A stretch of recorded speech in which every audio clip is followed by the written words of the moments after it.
The market was loud and dirty. Merchants shouted, trying to sell strange alien goods. Creatures from all over the galaxy walked past colorful stalls. But in one dark corner, away from the noise and lights, sat a small cage. Inside the cage was a girl, an alien girl. Her skin was pale gray, covered in dust. Her long hair looked like tangled ropes. Her eyes were large and golden, but tired. Her arms were too thin. Her clothes were torn rags.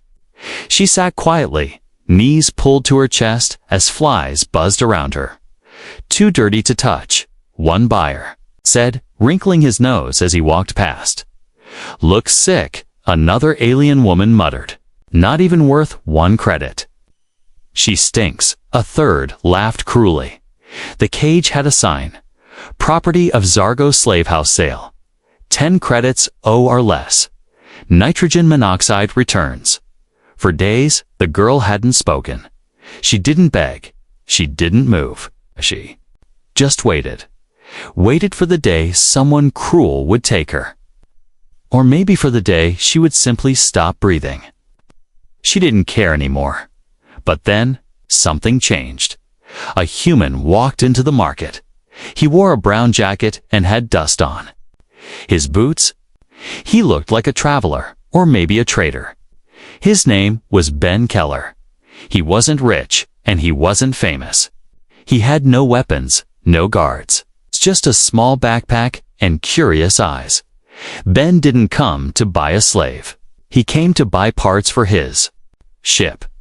But the moment he passed that dark corner, he stopped. He saw her at first. He thought she was a broken statue. She didn't move. Then he saw her fingers twitch, and her eyes, those golden eyes, watched him quietly, carefully. Ben crouched down, ignoring the smell, ignoring the dirt. He looked into the cage and asked softly, "Hey, what's your name?" The girl blinked. She didn't answer. The slave handler nearby laughed. "She don't talk, human. Don't eat much either. Good for decoration, maybe. Want her? 10 credits. Only, she's worthless." Ben didn't look at the seller. He kept looking at the girl. "Do you want to leave this cage?" he asked. The girl stared, unsure if this was a trick. Ben reached into his pocket, pulled out 10 small credit chips, and handed them over without another word. The handler shrugged. "She's yours now. No returns." Ben walked up to the cage. Doran opened it slowly. The girl didn't move. He didn't pull her. He didn't yell. He simply placed his coat on the floor outside the cage. "If you come out, you can wear this. It's warm," he said gently. Still nothing, so he sat down on the ground beside the cage and waited. The market moved on. People walked past. Time passed, and then the girl moved first, her fingers, then her feet. Slowly, with shaky legs, she crawled out of the cage. She picked up the coat, sniffed it, and held it close. She didn't put it on, just hugged it, like something precious. Ben stood up. "You don't have to talk. You don't have to walk fast. But you're coming with me." She looked scared, but she followed. He took her to his ship, a small but clean vessel named Hope Runner. Inside, everything was quiet. Safe. The girl stood near the door, unsure. Ben walked to a small cabinet and took out a fresh towel and a bottle of soap. He gently placed them on the counter and opened the bathroom door. "You need a bath," he said, smiling gently. "No one's gonna hurt you here." She didn't move, so he turned away, gave her privacy, and said, "I'll be in the next room. Take your time." The door closed. Silence. 5 minutes passed. 10 minutes. Suddenly, a soft sound came from the bathroom. Water. She was inside. Ben let out a breath of relief. He didn't know her story. He didn't know her name.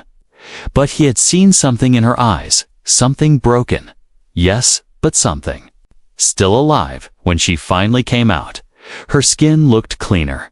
Her hair was dripping wet. She wore the coat like a dress, too big for her, but she held it tight. Ben smiled. "You look better already."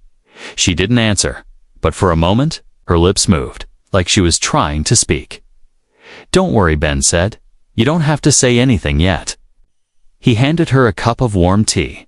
She took it with shaking hands. That night, she slept curled up on a soft blanket near the heater. Not in the cage, not on the floor, not outside, inside, safe, warm. Ben watched her sleep and whispered, "I don't know what they called you, but tomorrow we'll give you a name."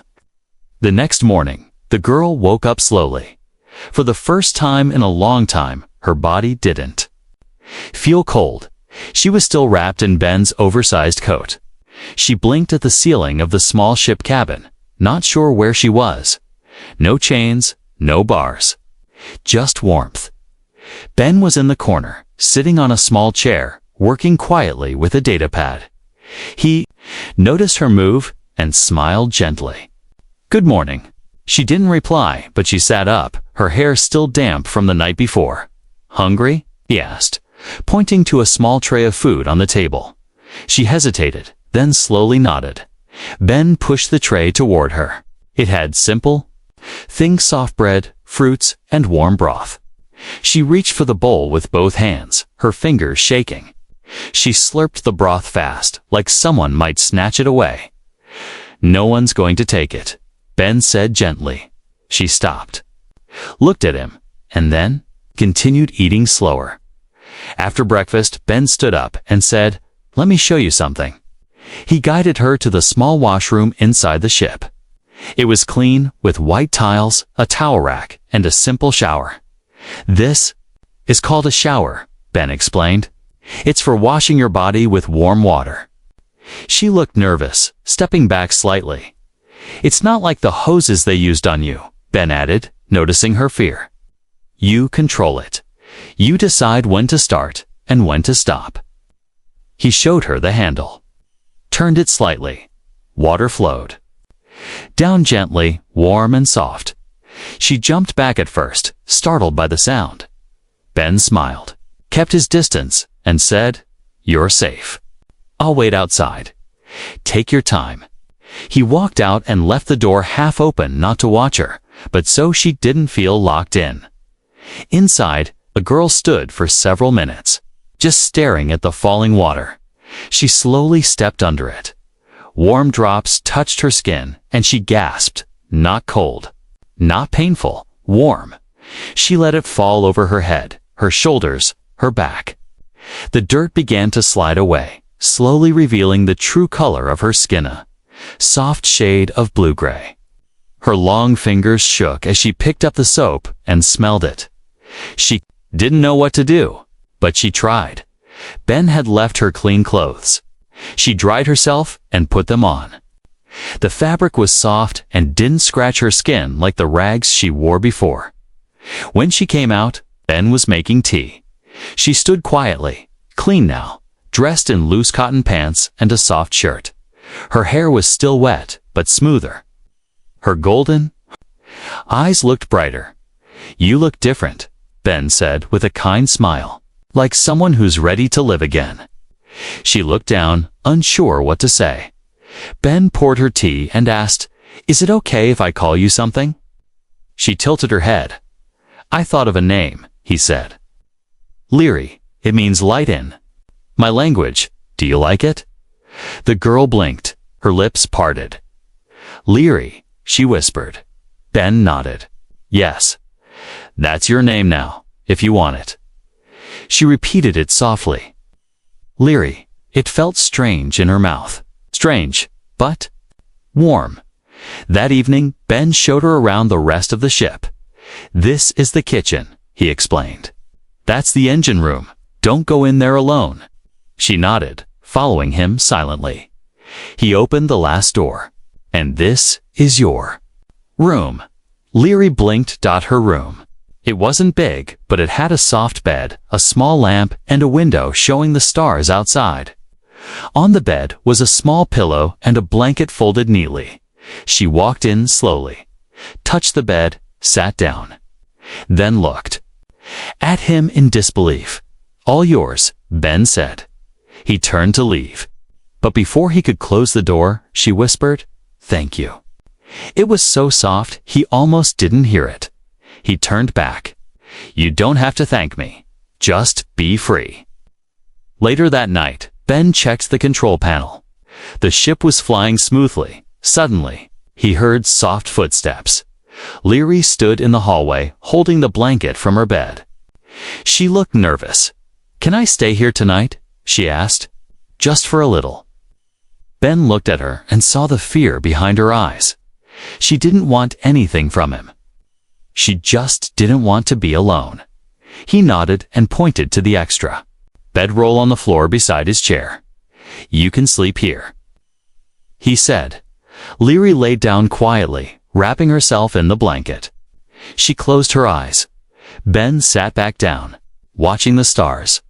She was still broken, still scared, but she had taken a shower. She had eaten, and she had spoken her name, Lir, and that was a beginning. The next few days on the ship were quiet. Ben didn't ask Leary many questions. He didn't try to touch her or force her to talk. He simply let her be. He gave her food, space, and time. But every time he moved too fast, just reaching for a cup or walking into a room, she would flinch. She'd pull away, her eyes wide like she expected a strike. It broke his heart a little more each time. One afternoon, Ben dropped a spoon by accident. The small clink of metal on the floor made Leary freeze completely.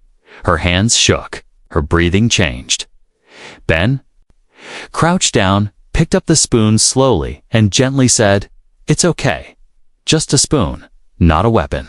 Leary didn't speak, but her eyes showed something deep. Fear. Old fear that had lived inside her for a very long time. Ben decided to change his approach. He stopped handing her things directly. Instead, he'd leave a bowl of food on the table and walk away. She would wait until he was far before picking it up. He wouldn't enter her room without knocking softly first. He didn't sit too close. He didn't stare. He just stayed nearby, calm, quiet, and patient. One evening, Ben was sitting in the control chair, fixing a cracked panel, when he noticed something. Leary was watching him from the hallway, half hiding behind the wall. Her eyes weren't filled with fear this time, just curiosity. "You can come closer if you want," Ben said gently. Leary didn't move. But the next evening, she did. She entered the control room while Ben was reviewing navigation maps. He looked up and smiled. "Couldn't sleep." She nodded slowly. Ben patted the seat next to him. "You can sit." Leary hesitated, then walked over and sat carefully, not too close. He showed her the blinking buttons. "These control the ship's direction. This one sends signals. That one's for lights." Leary tilted her head and pointed to a blinking red one. "That's the emergency button," Ben said with a small laugh. "Hopefully, we never have to use it." She didn't laugh. But she didn't flinch either. That was progress. Later that night, thunder roared outside. The ship was flying through a storm zone, a place where the wind howled like screaming ghosts, and lightning danced through clouds of gas. Ben was used to it. Leary wasn't. She ran from her room, eyes wide, hands covering her ears. Her whole body was shaking. Ben stood up fast but didn't reach for her. "It's okay," he said calmly. "It's just thunder. We're safe." She dropped to her knees in the hallway, curling into a ball. Without touching her, Ben sat beside her and spoke softly. "You're on a ship now. No one's hurting you. No one's locking you away." The thunder cracked again, louder. Leary suddenly crawled closer and pressed against him, not for romance, not for warmth, but for safety. Pure safety. Ben slowly put his arm around her shoulders. She didn't pull away. "I've got you," he whispered, and for the first time, Leary didn't flinch. From that night on, things began to change. Leary started eating at the same table instead of hiding in the corner. She began brushing her own hair and even asked for more clothes. One morning, she stood in front of the mirror for a long time, touching her face. Her skin looked cleaner now. Her hair was soft. Her golden eyes weren't as dull anymore, but the scars remained small ones across her arms, her neck, her back. Each scar had a story she never told. But Ben never asked. A few days later, Leary surprised him. Ben was fixing a light fixture above the hallway when Leary came to him holding a small cloth. "Can I help?" she asked. He blinked in surprise. "Sure." She stood beside him, holding the parts carefully. Her hands still shook a little, but not as much as before. When the light finally turned on, Leary smiled. It was small, faint, but real. Ben looked at her and smiled back. "That's the first time I've seen you smile." Leary looked down, shy. "I forgot how," she whispered. Ben nodded slowly. "We'll practice." That night, Leary walked to Ben's room and stood by the door. She held a pillow in her arms. Like a child, "Can I sleep here again?" she asked. Ben stood up and placed a soft blanket on the extra mattress beside his bed. "You don't have to ask," he said. "You're always welcome." Leary laid down and looked at the ceiling. "Why? Are you kind to me?" she asked in a very soft voice. Ben turned to look at her, because someone should have been. A long time ago. Leary didn't answer, but a single tear rolled down her cheek, and she didn't wipe it away. In the darkness, she whispered something more. "My name used to be Property. Now it's Leary." And with that, she closed her eyes, slowly, and fell into the first peaceful sleep she'd had in years. Ben looked at Leary as she quietly watched the stars through the window of the ship. Weeks had passed since he found her in that cage, and she was changing slowly, like a flower opening after a long winter. She had begun speaking in short sentences. She ate at the table now. She even laughed once, softly, when Ben accidentally dropped a bowl and scrambled to catch it like a child. But something still worried him. Her body. She moved stiffly. Sometimes she winced in pain when sitting or walking. Her arms were too thin. Her back had scars that hadn't healed right. Her eyes still had shadows of pain too deep for words. Ben decided it was time. "We're going to a medical station," Kay told her one morning. Lir. I looked up from her tea, confused. "Why? You need to see a doctor just to make sure everything is okay." She froze. "No doctors," she whispered, fear rising in her voice. "No cages, no lights." Ben knelt beside her. "This doctor isn't like that. I promise. I'll stay with you the whole time. No one will hurt you." Leary didn't speak, but her hands tightened around the cup. She nodded once, slowly. They landed at a small outpost station on a moon called Lunar 4. It was peaceful and quiet, surrounded by purple trees and soft winds. Dr. Elna, the medical officer, was an older alien woman with gentle blue skin and soft eyes. When she saw Leary walk in, her face changed. "Stars above," she whispered. Leary stood behind Ben, holding his arm tightly. Her eyes scanned every corner of the room. "She's safe," Ben said firmly. "But I need your help, please, Doctor." Ilna nodded and spoke in a calm, low voice. "We'll take it slow. No lights, no pain. Just a scan." They guided Leary to a padded table. She lay down, tense, but didn't run. A soft scanner hovered over her body. It made no sound, just a gentle hum. Dr. Elna watched the readings. Her eyes grew wide. "She has 3 healed fractures in her ribs," she said softly. Both wrists were broken, possibly more than once. Her left shoulder was dislocated and never treated properly. Old burns on the back. Scar tissue near the spine. Ben clenched his fists. She was never treated, Elna continued. Not even basic care. She was a slave, Ben said bitterly. No one cared if she lived or died. Dr. Elna turned to Leary and smiled warmly. But someone cares now. Leary didn't speak. She just stared at Ben with wide, searching eyes. After the scan, they moved to a softer room with pillows and dim lights. Ilna gave Leary warm tea and applied a healing balm to her scars. You're very strong, she told her. To survive this long with this pain? Leary looked confused. Strong? Yes, Elna nodded. Your heart didn't give up, even when your body suffered. Leary's lips trembled. No one had ever called her strong before, only dirty, broken, worthless. Ben sat beside her and held her hand. The doctor handed him a small box. These are muscle nutrients, and this, she gave Leary a red scarf, is for being brave today. Leary stared at it. Soft. You deserve soft things, Ilna said with a smile. On the way back to the ship, Leary walked more slowly, but not because of pain. She was thinking she wore the red scarf like it was treasure. Ben, she said quietly. Did you believe the doctor? Yes, he replied. About me being strong. Ben stopped and turned to her. Leary, you are the strongest person I've ever met.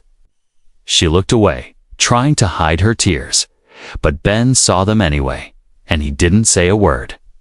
He just walked beside her and let her cry. That night, Leary didn't go to her own room. She brought her pillow and blanket and curled up on the floor beside Ben's bed. He looked down at her and smiled. Trouble sleeping? She shook her head. Just feel safe here. Ben nodded. Then stay. As he turned off the light, he heard her voice, small and sleepy. I want to learn how to be okay. Ben whispered into the dark. You already started, Leary. The ship flew through space quietly. Inside a once broken girl slept peacefully. She didn't know what the future held, but, for the first time, she knew she wouldn't face it alone. The stars were endless outside the window. Leary sat at the edge of her bed, looking into space like it held answers. She was clean now.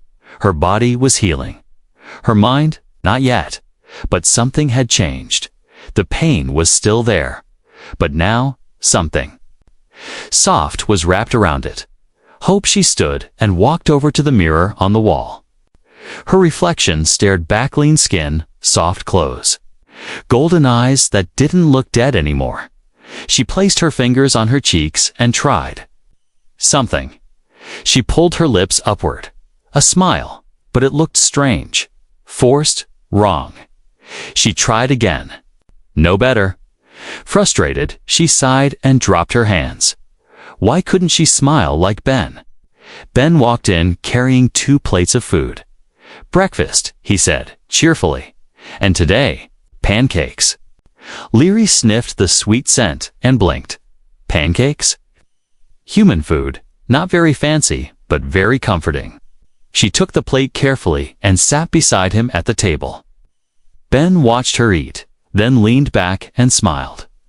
You know, I saw you trying to smile earlier. Leary looked away, embarrassed. Didn't work.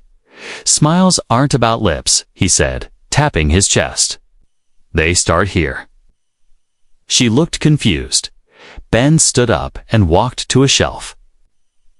He pulled out a small tablet and tapped on a file. A video played a human baby laughing as her father made silly faces. Leary stared at the screen. The baby's laughter was pure, uncontrolled. The father was smiling, not because he was told to, but because he felt it. Leary blinked. There. Not afraid. No, Ben said softly. They're happy. She didn't say anything. But she watched the video 3 times in a row. Later that day, Ben was working in the engine room, fixing a loose panel. Sparks flew, and he cursed as one landed on his boot. Leary peeked in and saw him hopping on one foot. "You look like a broken bird," she said without thinking. Ben paused, then laughed. Leary's eyes widened. She had said something funny. Ben wiped his hands and looked at her. "Was that a joke?" "I don't know," she said honestly. "Well, it was funny." She blinked and smiled just a little. Not forced, not practiced. Real that evening. Leary sat in her room brushing her hair. The red scarf from the doctor still hung beside her bed. She had a small drawer now. Inside were tiny things. Ben had given her: a soft brush, a small notepad, a pink plastic flower. Things that meant nothing to anyone else, but everything to her. She opened the notepad and wrote slowly. "Today I made Ben laugh." He said. I smiled. It felt warm. She closed the notebook and placed it back carefully. The next day, they stopped at a small space station to restock supplies. It was Leary's first time leaving the ship since she had come aboard. "Are you sure?" Ben asked as she stood near the exit ramp. "I want to try," she said. "With you." They walked through the market together. Leary stayed close, holding her red scarf tightly. Some aliens looked at her with curiosity. Others whispered. "She's not dirty," one alien merchant said quietly. "Is that the same girl from Zargo's cage?" Ben heard, but said nothing. Leary kept her head down. They passed a clothing stall, and something caught her eye. A pink hat, bright pink, too big, slightly silly. She pointed. "That one." Ben smiled and handed over a few credits. "Your first hat." Leary put it on carefully. Ben chuckled. "You look like a space mushroom." She frowned. "Is that an insult?" "No," he said with a grin. "A very cute space mushroom." She gave him a light shove and laughed. Not a small chuckle, a real full laugh. People turned to look. She didn't care. Back on the ship, Leary placed the hat next to her pillow. She turned to Ben and said, "I think I like being happy." Ben nodded. "That's the goal." She looked down at her hands. "I don't know how to be normal." "There's no such thing," Ben replied. "Just be you." She sat down beside him and asked, "Who were you before?" "Me." He paused. "Just a man, a pilot, alone." Leary tilted her head. "Still alone." Ben looked at her, then shook his head. "Not anymore." That night, Leary stood at the mirror again. She didn't force a smile this time. She remembered Ben's laugh. The silly pink hat, the space mushroom.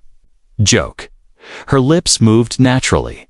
A soft smile bloomed on her face, and it stayed. Leary stood by the ship's window, watching the stars drift past like glowing dust. Each day was brighter now. She ate with Ben, helped with small tasks, and even learned how to speak better. Her body felt stronger, her steps more confident. The pain inside her heart was still there, but smaller now, like a shadow. During sunrise, but there was something she still didn't understand.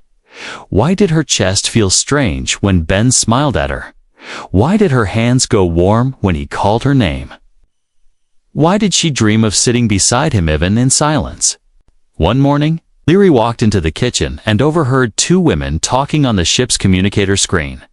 It was a call from an old friend of Ben's, a human woman, who laughed loudly and teased him. "Ben," the woman grinned. "Is that the alien girl I heard about?" Leary paused, unsure if she should be seen. "She's shy," Ben said with a smile. "She must be special." The friend laughed. "You've never let anyone near you like this. Are you in love?" Ben chuckled. Nervously. "It's not like that." But his face turned red. Leary quickly stepped away before they saw her. Her heart was pounding. Love? What was love? Was that what this strange warmth inside her was? That evening, Leary sat beside Ben, holding a warm mug. The stars outside blinked slowly. "Ben," she asked softly. "Yeah." "What is love?" Ben turned to her, surprised. "That's a big question." "I heard your friend say it," she explained, "and I don't know what it means." Ben set his mug down and thought for a moment. "Love is," he said slowly, "when you care for someone so much, you'd do anything to protect them. When their smile matters more than your own. When you want them to feel safe, always." Leary looked down. "Then, is that what I feel?" Ben smiled gently. "Maybe. Only you can know for sure." She looked into his eyes. "I don't understand everything, but I know this I don't want to leave. I feel safe with you. I feel full." Ben reached out, but stopped halfway, letting his hand hover near hers. "And I feel the same, Leary." She touched his fingers gently. No fear, no flinching, just warmth. The next day, Leary helped Ben fix the cargo unit. Her hands were steady now, her voice clear. After they finished, Ben opened a small drawer and pulled out something wrapped in cloth. "I was saving this," he said, "but I think you're ready." He handed her a thin silver necklace with a small pendant. Leary gasped. "Is this for me?" Ben nodded. "It's not expensive, but it's special. I got it the day I bought my ship. It reminds me of new beginnings." Leary placed the pendant around her neck, touching it like it was a treasure. "This is my beginning," she said quietly. Ben looked at her with soft eyes. "And I'm honored to be part of it." That night, a small storm passed near their ship again. The winds howled. The lights flickered, but this time, Leary didn't run. She walked calmly into Ben's room, holding her pillow. "Storm again," she said with a half smile. He nodded and pointed to the extra bedroll. "You know the spot." She placed her pillow down but didn't lie on the floor. She looked at him for a long moment. "Can I stay up here tonight?" she asked. Ben's breath caught. "Of course." She lay beside him fully clothed, wrapped in her own blanket but close, not because she needed safety, but because she wanted to be near him. In the darkness, Hugh whispered, "I don't know what comes next." Ben replied softly, "We take it one day at a time, and if I feel something bigger." Ben turned his head toward her. "Then we figure it out together." Leary smiled and reached out. She held his hand, and for the first time, it wasn't trembling. The next morning, Leary woke to the sound of birds outside the station they were docked at. Ben was already up, making breakfast. She stepped out, still wearing the silver necklace. Morning, he greeted with a bright grin. "Hungry?" "Always," she said. They ate quietly, but the silence was warm, not awkward. When they finished, Ben leaned forward and asked, "Do you want to visit the gardens on the station? They say there's a tree that sings when the wind blows." Leary blinked. "Trees don't sing." He smiled. "Maybe not on your planet, but here, anything is possible." She reached for his hand.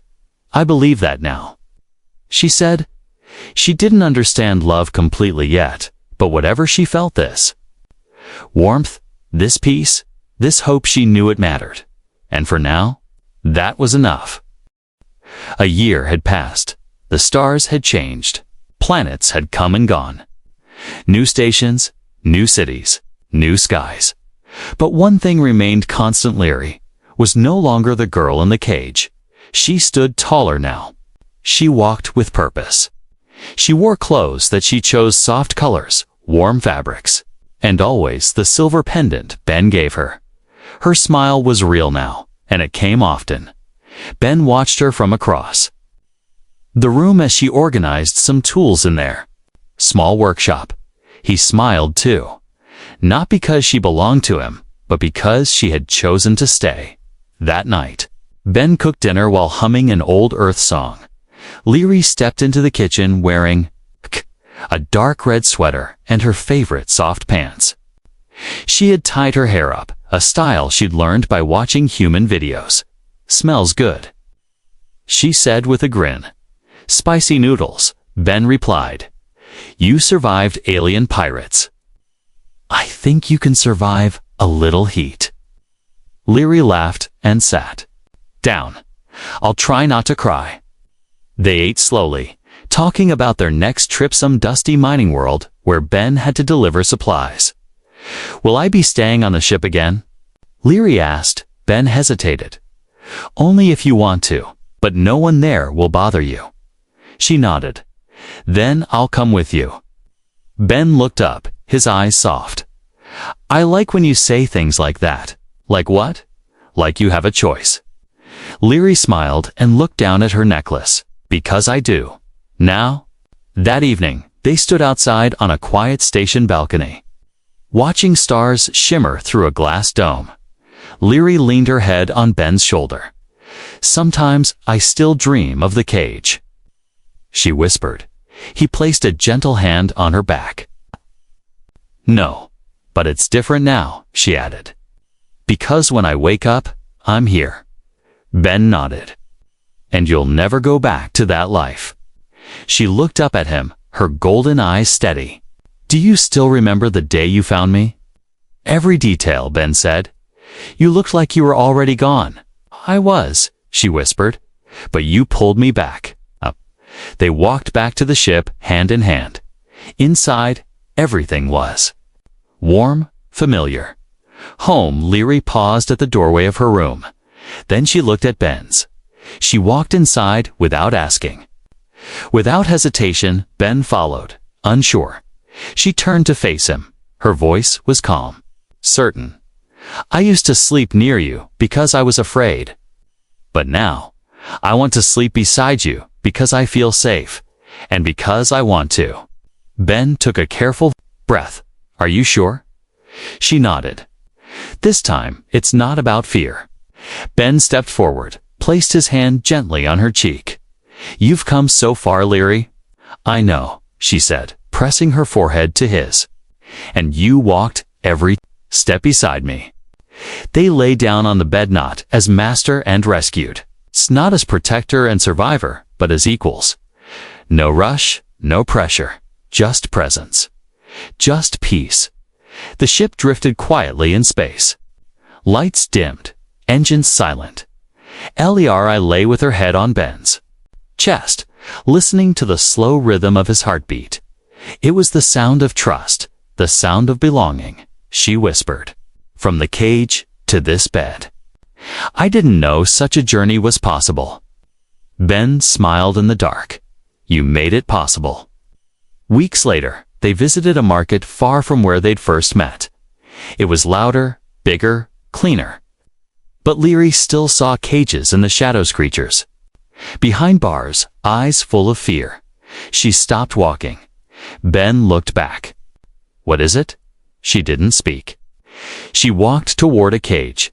Inside was a tiny alien girl, thin and shaking, with large eyes and a torn cloth over her body. People walked past like she didn't exist. Leary crouched beside the cage. The girl flinched. Ben saw it, he remembered. And so did Leary. Without asking, Leary turned to the seller and said, "How much?" The man smirked. "That one? Barely alive. 5 credits." Leary opened her pouch and placed the money on the table. Ben stepped beside her. "Let's take her home." That night, as the ship flew through the stars, a new blanket lay on the floor. A soft pillow. A bowl of soup. The little alien girl sat silently, afraid. But Leary smiled and knelt beside her. She offered her a warm towel and whispered gently, "You don't have to be scared. I used to live in a cage too." The girl looked up with wide eyes. "You're safe now," Leary said, "and soon you'll smile too." From behind, Ben placed his hand on Leary's shoulder. She turned and smiled. She was no longer the girl no one wanted to touch. She was Leary, and now she was the one reaching out.